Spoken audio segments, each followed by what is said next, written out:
Hi friends, welcome to GreenMaha's channel. இன்னைக்கு நம்ம சேனல்ல ஒரு 3 விதமான மாங்காய் சட்னி ரெசிபியை தான் உங்ககிட்ட ஷேர் பண்ண போறேன். மாங்காய் பிரியர்களுக்கு இந்த சட்னி வெரைட்டி ரொம்ப பிடிக்கும்.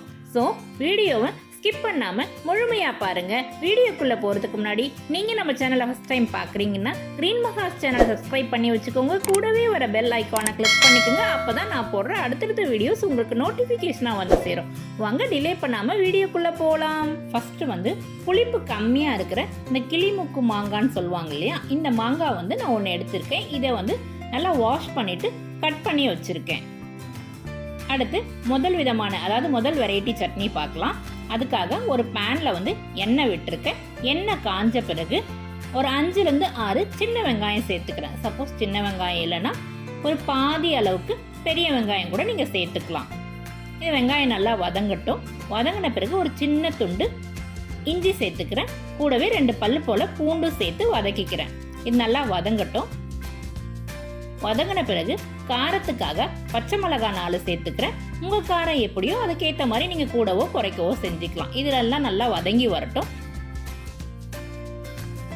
வதங்கும் போது கொஞ்சமா நான் கறிவேப்பிலையும் சேர்த்துக்கிறேன். ஏன்னா கறிவேப்பிலை போட்டு தாளிச்சோம்னா குழந்தைங்க அழகா எடுத்து வெளியில வச்சிருவாங்க.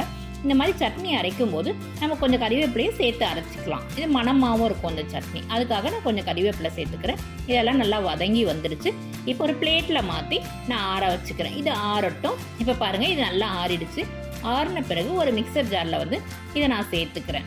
கூடவே 1 கப் அளவுக்கு நான் கட் பண்ண மாங்காயை சேர்த்துக்கிறேன்.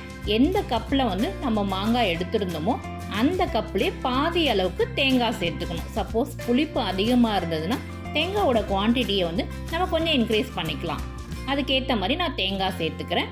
கூடவே இந்த சட்னிக்கு தேவையான உப்பையும் சேர்த்து நான் அரைச்சிக்கிறேன். நான் நல்லா திக்கா அரைச்சிருக்கேன். வேணும்னா நீங்க கொஞ்சம் தண்ணி விட்டு கூட கொஞ்சம் டைல்யூட் பண்ணிக்கலாம் அரைச்ச பிறகு. இப்போ நம்ம மாங்காய் தேங்காய் சட்னி ரெடி ஆயிடுச்சு. செகண்ட் டைப் ஆஃப் சட்னி பார்க்கலாம். இந்த சட்னிக்காக ஒரு மிக்ஸி ஜார்ல 1 கப் அளவுக்கு நான் மாங்காய் எடுத்து சேர்த்துக்கிறேன். கூடவே எந்த கப்ல நம்ம மாங்காய் எடுத்தோமோ அதுல பாதி அளவுக்கு வேர்க்கடலை சேர்த்துக்கிறேன். சப்போஸ் புளிப்பு அதிகமா இருந்ததுன்னா மாங்காவோட புளிப்பு நீங்க வேர்க்கடலையே கொஞ்சம் அதிகமா சேர்த்துக்கலாம். சேர்த்துக்கிட்டு கூடவே ஒரு 4 பல்லு போல பூண்டு சேர்த்துக்கிறேன். காரத்துக்காக நான் 2 பச்சை மிளகாய் 2 வரமிளகாய் சேர்த்துக்கிறேன். சப்போஸ் உங்களுக்கு பச்சை மிளகாய் மட்டுமே பிடிக்கும்னா 4 பச்சை மிளகாய் கூட சேர்த்துக்கலாம். இல்ல வரமிளகாய் மட்டுமே கூட சேர்த்துக்கலாம். எப்பவுமே சட்னி அரைக்கும் போது பச்சை மிளகாவும் வரமிளகாவும் சேர்த்து அரைச்சோம்னா சட்னியோட டேஸ்ட் கொஞ்சம் கூடுதலா இருக்கும். அதுக்காக நான் இந்த மாதிரி சேர்த்துக்கிறேன். இப்போ சட்னிக்கு தேவையான உப்பை நான் சேர்த்து நல்லா கரகரன்னு அரைச்சிக்கிறேன்.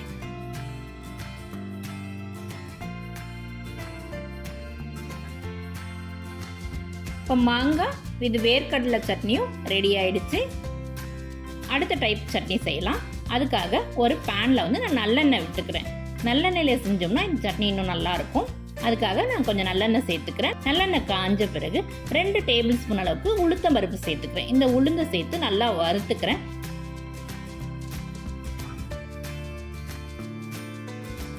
கலர் நல்லா ப்ரௌனா ஆன பிறகு அதை ஒரு பிளேட்ல மாத்திக்கிறேன்.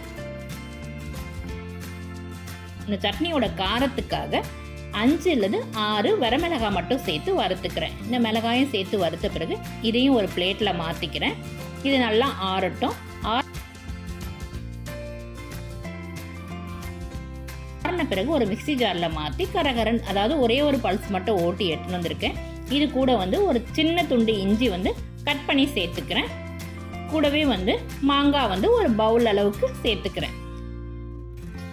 சேர்த்துட்டு தேங்காய் ஒரே ஒரு சில்லு, அதாவது நம்ம எந்த அளவு உளுத்தம் பருப்பு எடுத்திருந்தோமோ அந்த அளவுக்கு நம்ம தேங்காய் கொஞ்சம் சேர்த்துக்கலாம். சட்னிக்கு தேவையான உப்பையை நான் சேர்த்து அரைச்சிக்கிறேன். பாருங்க, இப்ப அரைச்சு கொண்டு வந்துட்டு மாங்காய் கார சட்னியும் ரெடி ஆயிடுச்சு. இப்போ நம்ம சட்னிக்கு ஒரு தாளிப்பு பண்ணிக்கலாம். எண்ணெய் விட்டு கடுகு உளுந்து தாளிச்சு கூடவே 2 வரமிளகாய் போட்டு கொஞ்சம் கறிவேப்பிலை போட்டு தாளிச்சுக்கிறேன். பெருங்காயம் போட்டு தாளிச்சுக்கிறேன். இப்போ தாளிச்சு நான் எல்லாத்துலேயும் சேர்த்துட்டேன். இப்போ நம்ம 3 விதமான மாங்காய் சட்னி டேஸ்டாக ரெடி ஆயிடுச்சு. அது மட்டும் இல்லை, இதை குயிக்காகவும் செய்யலாம்.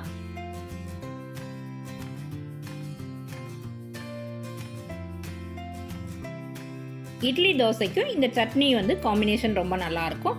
அது மட்டும் இல்லை, நம்ம ஒயிட் ரைஸில் கலந்து சாப்பிடவும் நல்லாயிருக்கும். வெரைட்டி ரைஸ்க்கு சைட் டிஷ்ஷாகவும் இதை யூஸ் பண்ணிக்கலாம். ஸோ அல்டிமேட்டாக இருக்கும் இந்த சட்னி.